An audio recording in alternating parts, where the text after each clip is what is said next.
Bueno, yo soy Agustina Correa de tercero cuarta y el texto que elegí para desarrollar es el de Alcira Argumedo, que es una política, socióloga, investigadora y docente de la Universidad de Buenos Aires, que se llama Los silencios y las voces de América Latina. Lo que plantea en primer lugar es que no existe como tal la identidad latinoamericana, sino que lo que sucedió en ese momento en este territorio fue la unificación en el proceso traumático que desencadenó la conquista y la colonización. Plantea dos problemáticas. En primer lugar, la heterogeneidad cultural de los sectores populares de América Latina, que entraba en conflicto directo con las ciencias sociales y con el paradigma teórico del discurso de que había una historia universal que iniciaba en el siglo XVI con el ingreso de las sociedades latinoamericanas a la modernidad europea, obviamente suprimiendo la parte de la historia en donde estos pueblos populares, estos territorios, sufrieron persecución y aniquilamiento por parte de las sociedades europeas. Entonces, es acá donde se entiende en esta mismísima coexistencia conflictiva entre estos dos grupos sociales que se va a desencadenar, ¿no? Los enfrentamientos sociales y étnico-culturales, que tenían que ver con la rebeldía abierta, con las insurrecciones y con las protestas para devolverle a estos pueblos populares la dignidad como comunidad, la dignidad como territorio y la dignidad como hombres y mujeres en la etapa de sometimiento. Entendiendo de que estas guerras duraron casi 300 años y que estos grupos populares que se enfrentaban eran fácil de desintegrar y que debían reunir fuerzas luego de ser desintegrados y el momento justo para poder volver a luchar. Esto desencadenó procesos súper importantes como lo son la independencia de Perú, encabezada por Tupac Amaru II, y la independencia de Haití. Es decir, 300 años de guerra desencadenaron en independencias. En segundo lugar, algo que era una problemática a resolver era que si entonces había una resistencia y estaba esta rebeldía para poder reivindicar a los sectores populares, entonces se debía pensar en algo diferente, ¿o no?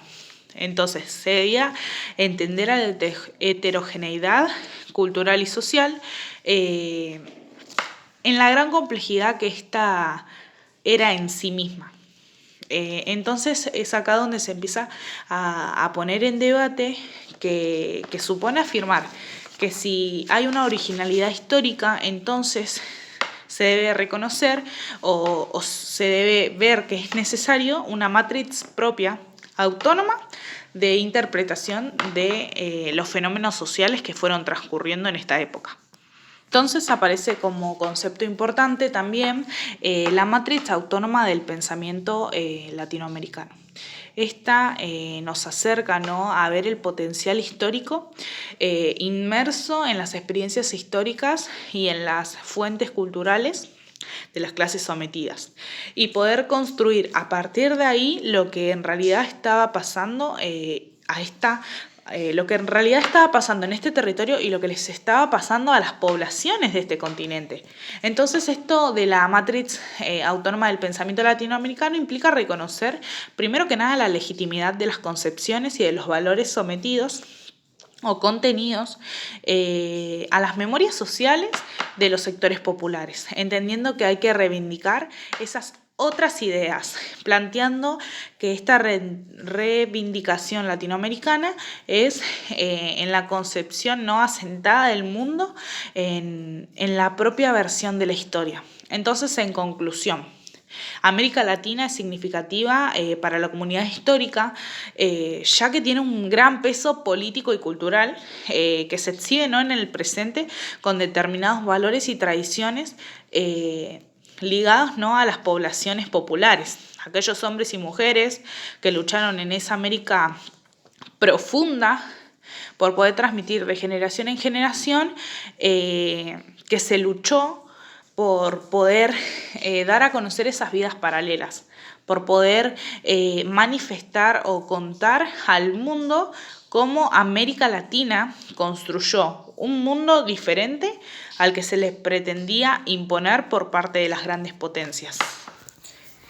Guevara en el texto del otro plantea que el otro es aquel que no se conoce, es aquel que se desconoce, que no se comprende y que por esta razón uno le teme. Habla acerca de que estamos continuamente alertas con el otro y que solamente se le designa el bien al otro si éste nos va a favorecer de alguna manera. El otro nos genera un conflicto con nuestras ideas y con nuestras creencias. Viene a mostrar que quizás no todo es como uno lo manifiesta. Yo lo relacioné con el planteo de Immanuel Kant con respecto al hombre americano. Immanuel Kant plantea que el hombre americano carece de civilización, que no puede gobernarse por sí mismo, que no habla casi, que no tiene pasiones ni estímulos y que mucho menos es capaz de sentir amor. Los sectores populares y la heterogeneidad latinoamericana tenían su propia cultura, tenían su propia civilización, tenían sus propios dioses y asimismo sus propias lenguas. Y que lo que sucedió con la conquista fue que, como dice Darío Zeta en el video, Europa proyectó su yo en el otro americano y que haciendo como que lo incluía con la idea no de la historia universal, lo único que hacía era hacerle al otro perder su otredad. Entonces lo único que generó fue silenciar las voces de este otro. Asimismo, el texto de Bunker habla acerca de la historia tradicional y la historia nueva. La historia tradicional es aquella que nos cuentan acerca de la colonización y la conquista. Pero la historia nueva, ¿cuál es? Lo que realmente sucedió durante esa época. La historia nueva considera que toda actividad humana es historia y que se puede estudiar. Entonces se va a encargar, ¿no?, de analizar los sucesos que fueron transcurriendo en estos territorios. Entender a este nuevo planteo, a esta nueva matriz de pensamiento autónomo latinoamericano es pensar en una nueva historia. Es pensar y remitir, ¿no?, a iniciar la historia desde otros ojos. De que Colón no descubrió América, sino que América ya existía y ya tenía sus gentes, tenía sus pueblos, tenía sus sectores populares. Asimismo, podemos hablar de racismo en cada parte de este texto. Es decir, el racismo aparece, ¿no?, en cada línea. ¿En dónde y cuándo? En el proceso traumático que fue la conquista. El venir a América, a descubrirla, el hombre blanco que descubrió América como lo fue Colón, y empezar con el aniquilamiento en masas, con los esclavos, con el robar las riquezas del continente y llevárselas a otro continente.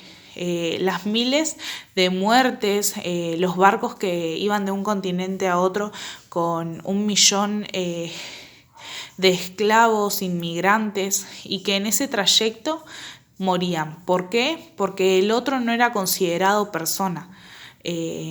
Como menciona Immanuel Kant, el otro hombre americano, carecía de todo lo que era considerado bueno o europeo. Entonces el otro era descartado como persona. Bueno, en conclusión, para terminar con la idea del video, el texto de Los silencios y las voces de Argentina narra básicamente cómo se buscó desde los comienzos de la modernidad poder reivindicar las identidades de los sectores populares de América Latina. No dando a conocer las concepciones de cómo el europeo notaba a este otro americano incapaz en su mayoría, que decían, ¿no?, que estaba ligado a que en algún momento se iban a extinguir porque no había manera de que puedan construir una civilización. Mientras estaba esta concepción, se muestra, ¿no? Demuestra la historia que esto no fue así, ya que estos americanos encabezaron luchas, encabezaron protestas y levantamientos populares con el fin de dar lugar a su propia voz.